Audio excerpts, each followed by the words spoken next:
Yo, what's up? This is a charging video. Yes, a short one about the i3. Yeah, some of you guys requested it. Of course, that's one of the reasons why I tested this i3 from 2014. It's 6 years old and it's done 100,000 kilometers roughly. So, if you start the charging session here, we see that it ramps up to nicely to about 45 kilowatt as expected.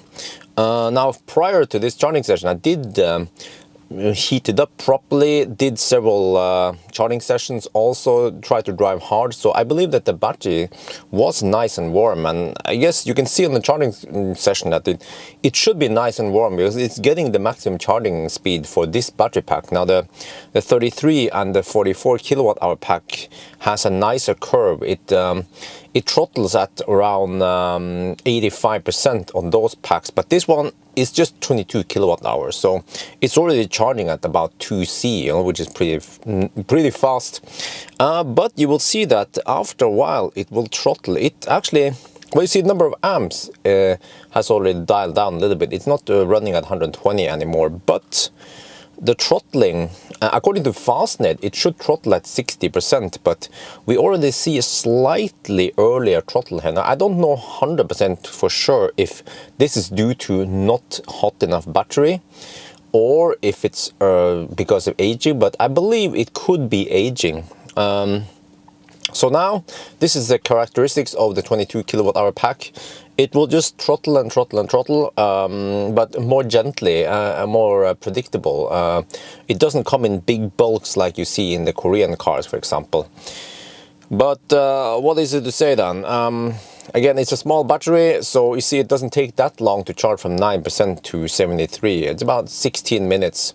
But on the other hand, you don't get that much range here. I mean, you're thinking, oh wow, this is fast charging. Well, but you only get, let's say, well, yeah, at this rate now, at this state of charge, you might only drive 80 kilometers, and that's not hammering even. That's just 90 kilometers per hour or something.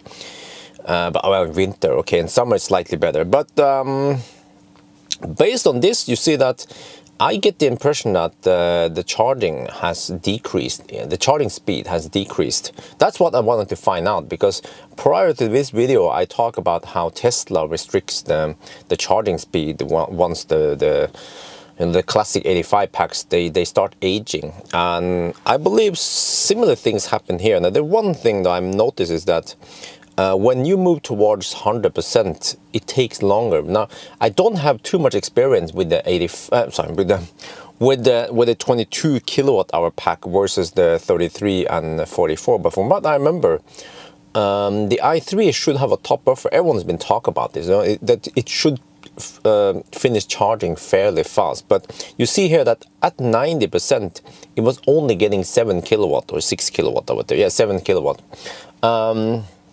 So that's, it seems like, my theory based on the range test I did and the capacity test, it seems like the top buffer has been eaten up to look like we have less degradation. Some people also talk about, well, you should have it reprogram or something, or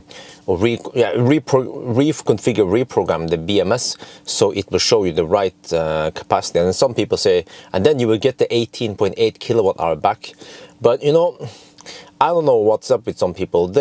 Many people in owning different EVs, not only i3, but also people with Ioniqs and Teslas, you know, they claim that they have no sorry, they have no degradation after 1 year or whatever, you know. That's like saying that, hey, you know, my wife didn't age at all since I met her 6-7 years ago, you know?